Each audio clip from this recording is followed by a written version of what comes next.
up, y'all? It's your girl Sakina, and I'm back with another review. This is my review for the Real Housewives of Atlanta. This is season 14, episode 13. Baby, we are finally getting the cast trip that I've been waiting to see. Last week was giving me filler, and I was like, okay, I'm just ready to get down to Jamaica, and here we are.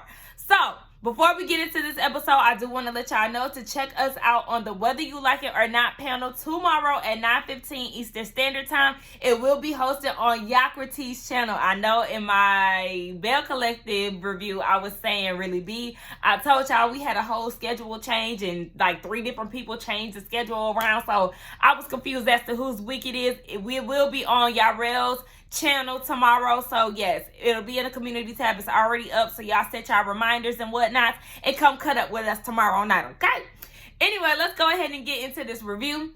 So it opens up with a montage of everybody doing their own thing. The only thing that really stuck out to me was Todd. He's no longer drinking anymore, so now he feels like an old man. I guess, you know, maybe Kandi has some influence because, you know, she don't drink. And then we see that Marlo is speaking with her assistants. Y'all, please explain to me why these people be having multiple assistants. Like Drew, she got like 7. Marlo got at least 4 because it was 2 assistants in the scene with her, and then we got the husband and wife duo. What do y'all be doing to have all these assistants? Please assist me with learning why y'all need all these assistants. Anyway, we learned that the kids is coming back after the Jamaica trip. Okay. We'll see how that go. Even though I'm tired of hearing about these kids, child. And I mean, free Crystal till it's backwards. But whatever. We see that Kenya is on FaceTime with Drew. And they talking about Sonya and her rules and how she got to get her hair braided because Sonya said that the girls need to be water ready for the trip. And like I said, I'm not mad with Sonya when it come down to that because I don't want to be doing, what is it called? Y'all, a brain fart. What is it called? It's like right there where you go on a trip and it's excursions. What child can not think of that for nothing? But yeah, when you go on excursions and stuff, you might have to, you know, play in a little water activity. I don't want to hear nothing about you can't get your hair wet, so you need to be water ready, okay? So Kenya was like, look, all these rules, let me tell you how you need to be throwing a party while you sitting here setting rules, Miss Ma'am. Rule number 1 to be a boss-ass bitch. Never let a clown nigga try to play you. If he play you, then rule number 2. Y'all say the rest if y'all know it in the comments. But rule number 1 is to not have cheap balloons, okay? Balloons that come from Dollar Tree, Dollar General, wherever, Party City. Step up your balloon game. Number 2, baby, that food need to be good. Hire a caterer, professional chef. Something that's going to make the food taste good. And number 3, with all those fails, hire a party planner. But not really. Kenya want to be hired for everything. She do interior decorating. She do party planning. What else you do, sis? As we know, this is a couple's trip according to Sanya. And Kenya was like, you know, I was trying to bring my cousin, but that might not fall through. So I might come by myself. And she tells Drew that she's the only person that knows that. I said, girl, listen, remember the last time you told Drew something and she went and told the whole group? Remember? Do I need to refresh you? When y'all was going to South Carolina and she wasn't supposed to say nothing about the private jet? And then she told everybody? Yeah.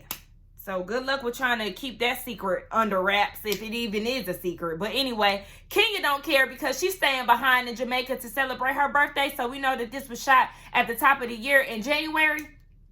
So she said it is what it is. At the end of the day, who gonna check me, boo? Not Sanya.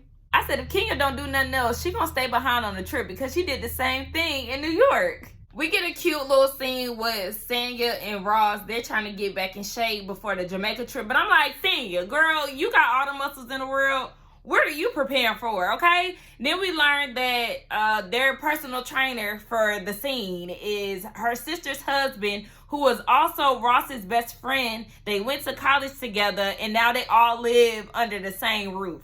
It's really cute, but I can see how it can get annoying after a while. The kids come in, and all the kids look the same. Deuce and his cousins, they look alike, all 3 of them. It was so cute watching them trying to do push-ups and stuff. Like, oh my gosh, y'all know I am a sucker for little boys, okay? Fun fact.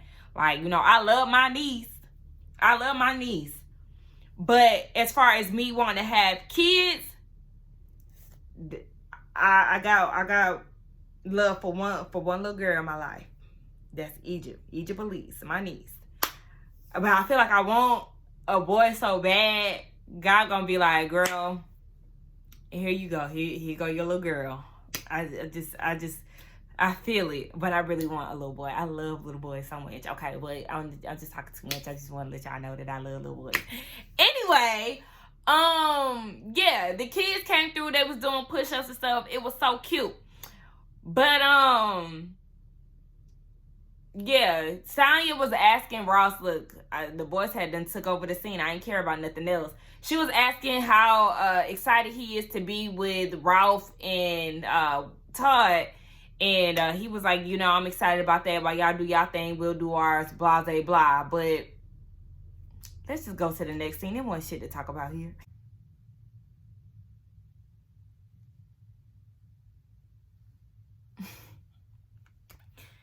Ralph. I'm sorry, excuse me. Conehead.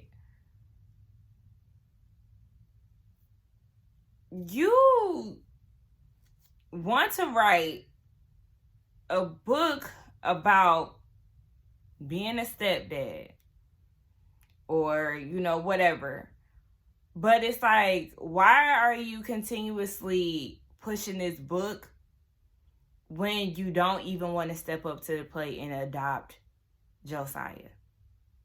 You went and told Drew that you were going to do it, and then you went and took it a step further and spoke to the boy's absent father, and then you decided to renege. Like, I just don't understand. I don't understand. And if you ask me, your ass wouldn't be writing no book about my son, because you're not even fully committed to him. You keep worrying about somebody who hasn't been there, and it doesn't make sense to me. Like, why do you keep worrying about his dad or his biological dad when he hasn't even been in his life? Josiah only knows you as dad.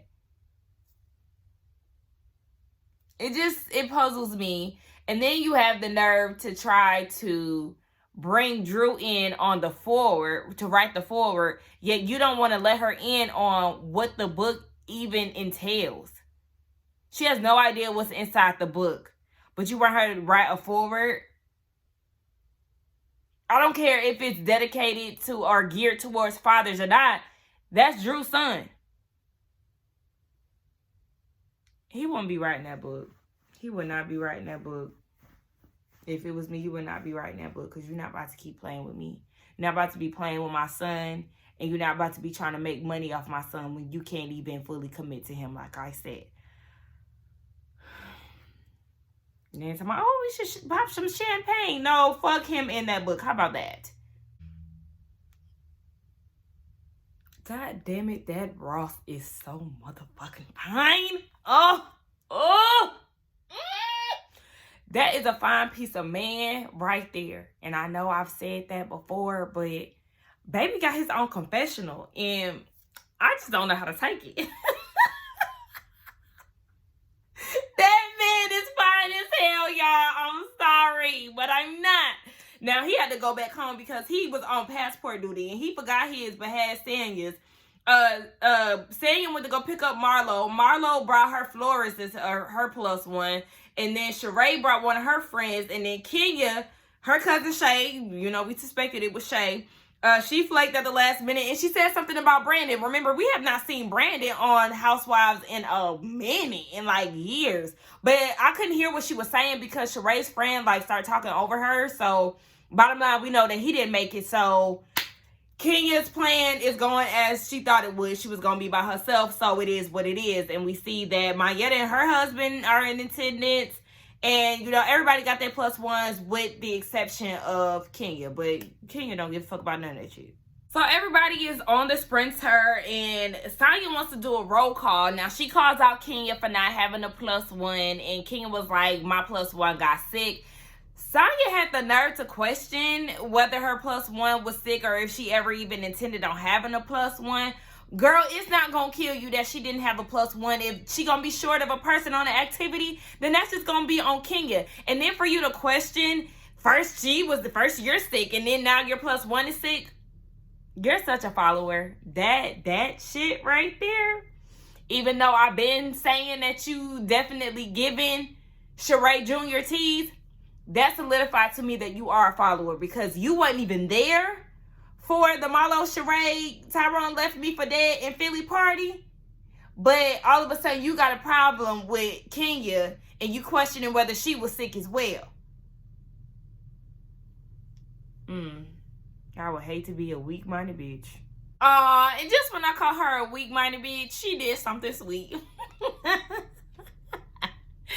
So she set up something real sweet for Kenya because it is her birthday. And it is the thought that counts. I do like stuff like that. So, I mean, I could, give you props when props is due. Like, that was very sweet because that's something that I would have done. They was trying to get Todd to drink a Bob Marley. He recently just stopped drinking. And he was like, nah, when I get back to drinking, I'm going to get back to drinking. But he decided to pause because he was drinking like 3 to 4 times a week.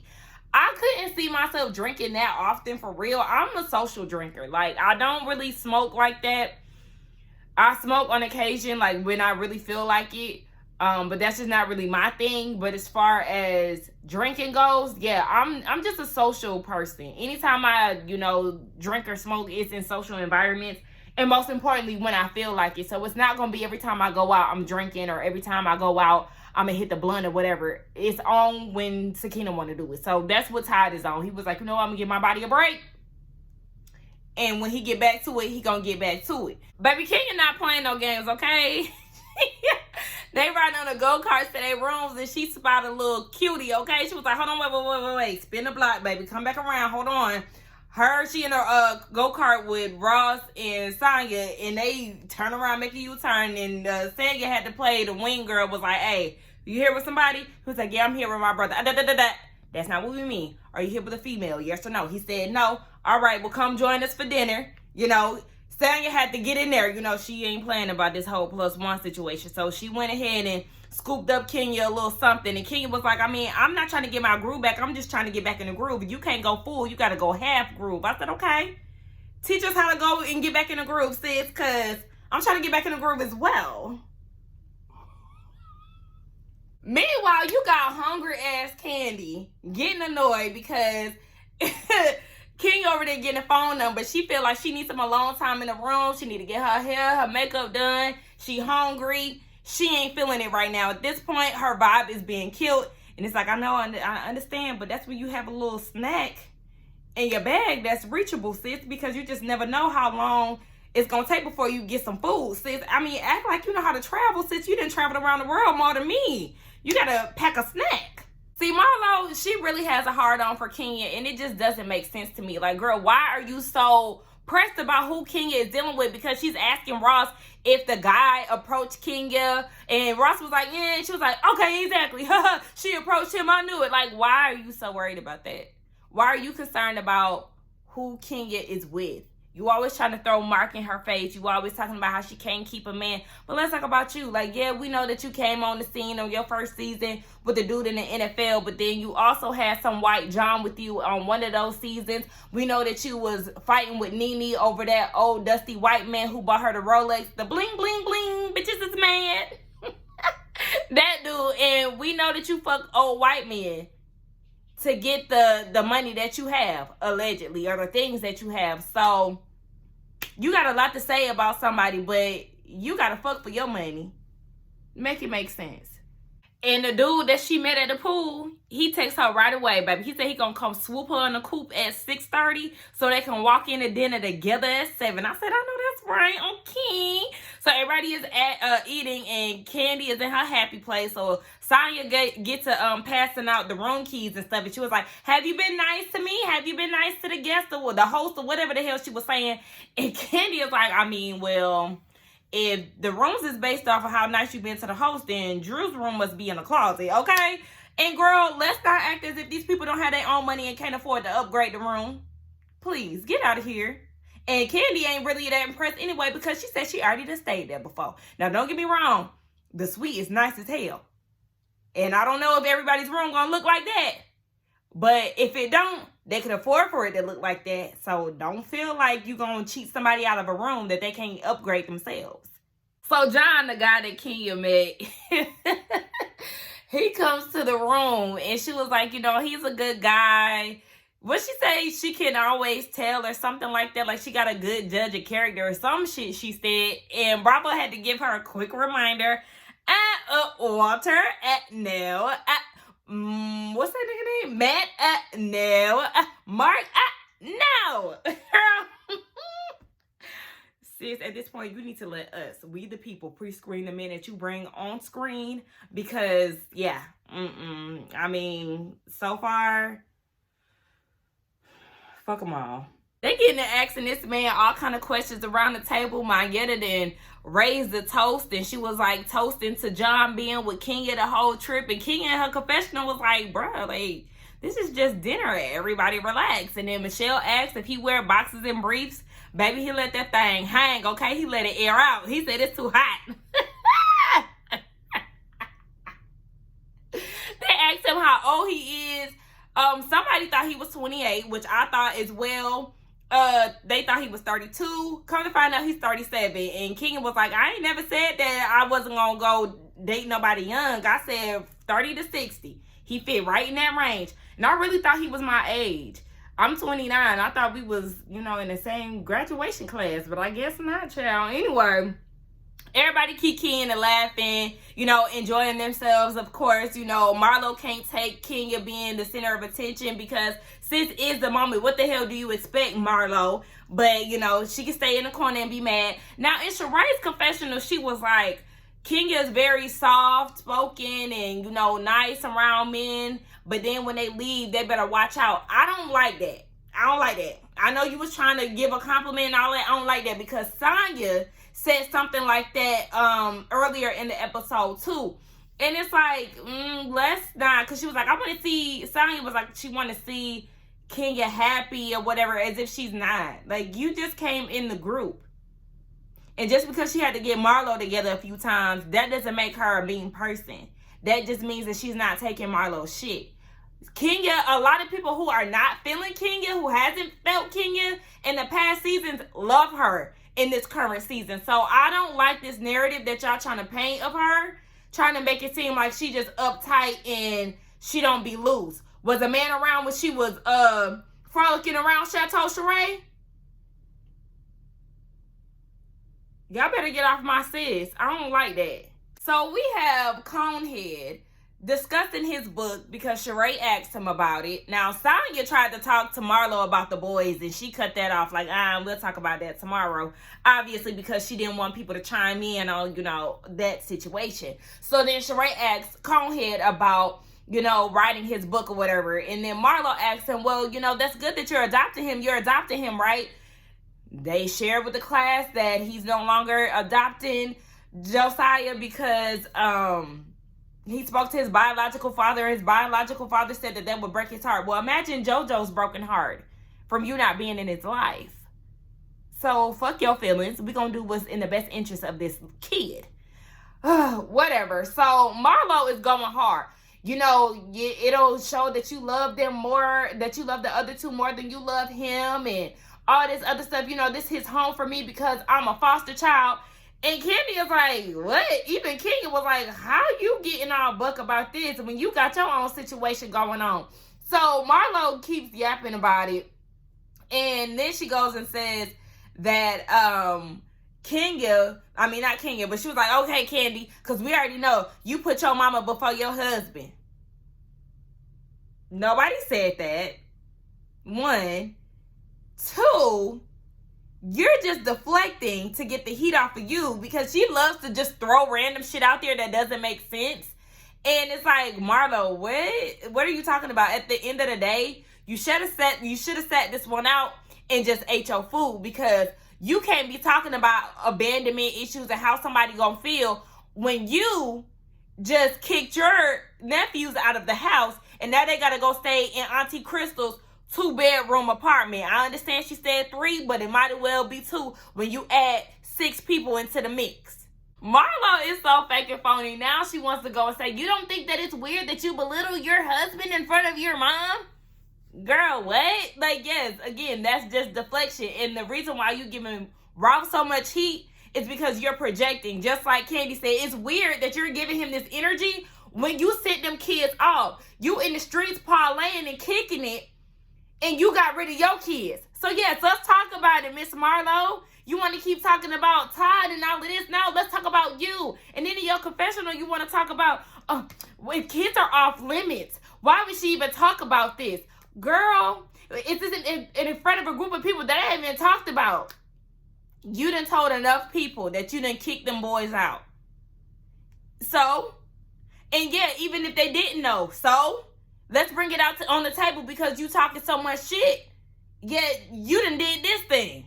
So, yeah, let's talk about your problems. Since you always want to try to talk about somebody else, let's make Marlo the center of the attention since you always want a moment. Oh, yeah, and then she was like, it's killing me. Is it killing you? Because you booked your Blue Ridge cash trip the same weekend as one of your nephew's birthdays. That ain't killing you that bad. Like I said, you want to roam streets, okay, and collect your coin however you get it without them kids around. So, girl, it's not killing you that you ain't with them boys, because if that's the case, you would have been with to go get them. They would have had a weekend at Auntie Crystal house instead of 30 days. Marlo is now talking about how Kandi, she took care of Melvin. But the thing is, she took care of Melvin, but do you realize Kandi has been rich? She has been wealthy since her young teenage days. She started the group with Escape when they were teenagers. They got their deal when they were teenagers. She graduated as a member of Escape under Jermaine Dupri. So, girl, what are you talking about? It took a village, and she was a part of that village. She's still in Melvin's life. She sent him to culinary school. He works in her restaurant. She's still very much so active in his life as an adult. She didn't leave him for dead. So your point fell flat. You thought you ate, and you did not. And like I said, what you should have did was sat there and ate your food and sit this one out, baby, because you ain't ready. And then, again, you trying to talk about how she's taking care of Todd. And y'all can say whatever y'all want to say, but it bothers me when people act like Todd is just a bum off the street. She met him on set of the show. Marlo, you was there. You was in Africa when they met on set. He was working, wasn't he? So why do y'all feel like he's a bum? Regardless of what Mama Joy says, what Mama Joy says is because she's stingy with Kandi's money. Now, Todd is stingy as well, okay? But let's not act like she just picked up some dusty-ass homeless man off the street, bathed him, fed him, and, built her husband. Like, it was just so weird how people be acting as if Todd is just this broke-ass man. It's just weird to me. And just like Kenya said, this is your friend, Sheree, and you ain't even trying to tell her to be quiet. In her confessional, I just want to stay neutral. But was you neutral with her and Kenya? Are you ever neutral when it comes down to that? You was, yep, you was co-signing everything she had to say down at the damn Jamaican kitchen taste test. So it's just like, girl, I feel like I said that backwards. Y'all know what the hell I'm saying. The damn Jamaican class. See? And just like Ty said, baby, he was there working behind the scenes. He know how you got in the circle. He said you bought your way in. None of the girls was fucking with you, boo. Because then she tried to say that she fucked with Ty more than a lot of people at the table. Well, baby, let me remind you that I don't fuck with you, okay? How about that? I seen she talking about some. I came in with Phaedra. He said, no, you bought your way in. None of them girls was fucking with you. Because guess what? He was part of production. He knew how this shit work. Don't forget, Marlo. Don't start smelling yourself too much, Miss Man, because you got a peach. And just know that this peach is very temporary. I doubt it. I highly doubt that she would get asked to get another peach next season. I hope they snatch that peach like Rashad snatched Nunu's chain. Like, please. I just cannot deal with her. She's so fake and so phony. And just like Todd said, she's spewing shit that she know is not true just to get the heat off her back. And she falling flat because you're going to say that Kandi is a provider. She can't be a mom and work as hard as she does. And just like Kandi said, Kenya, don't you work? Mayetta, don't you work? Everybody at the table works and still is a mom. So, girl, what? Worry about your nephews and stop worrying about other people's kids. Because Kandi has done both. She supported other people's kids and she supported her own. So, baby, case closed. Shut up. Marlo is just a mess. She got her back against the ropes. Kandi is hitting her where it hurts. So now all of a sudden, Todd done told Marlo back then, 10 years ago, that she was lame and she was country. And Marlo is just doing all this yapping. And she goes and tells Kandi that she's a nothing ass bitch. And Kandi was like, don't forget now, when you ain't had shit going on, who was trying to pull through for you? Who was trying to pull through for you? Kandi and Todd, boo. Okay? Remember that show that never got off the ground because Marlo wanted to act like a diva and all of that? Yeah, you fumbled your own bag, sis, but remember who tried to help you get somewhere. The two of them. So it's mighty funny how you love to talk shit about them when they actually was trying to do something good for you. But, you know, it's okay. It's Marlo. What do you expect? And then she tries to, again, say something about Kandi being a country bumpkin according to Todd. And it's just like, girl, you reaching. Please, hang it up. And at this point, John King is he's had enough. He done got up and left. And then when Marlo was talking about Kandi ain't nothing, she was like, you only known in Atlanta. Kandi said, bitch, who? Bitch, I'm worldwide, baby. That's an iconic line right there, okay? And then in their confessionals, Kenya, Drew, and Mangetta, they got to listing off all the things that Kandi has done. And just like Kandi said, bitch, when we was in Japan, the songs that I wrote and sung on were on the karaoke list. Bitch, I'm worldwide, ho. Don't fuck with me. I said, I know that's motherfucking right, Kandi. Like, oh, I loved every bit of that moment because it's like, bitch, who? Bitch, you know damn well that I'm worldwide as fuck. You know Atlanta just ain't, Atlanta ain't even scratching my surface, boo. Like, ooh-wee. I'm loving this. This is entertaining. I'm not used to seeing Kandi this riled up. We know the whole pillow talk scene, but this right here, Kandi is going to work. She is going at it with Marlo, and I'm here for it. But that was the end of the episode, y'all. I really enjoyed it. Y'all let me know what y'all thought about it. It was thoroughly entertaining, especially that last scene, boo. Don't forget to check us out tomorrow, Tuesday night at 9:15 Eastern Standard Time on the Whether You Like It or Not panel. Remember, it will be on Yakrati's channel. We will be cutting up, especially because this was a good episode. The Bell Collective episode was good, so I know we are going to have a hell of a time tomorrow. So make sure that you set your reminder so you can see us and you can cut up along with us. All right, don't forget to like, comment, and subscribe to my channel, and I will see y'all in the next one. Bye.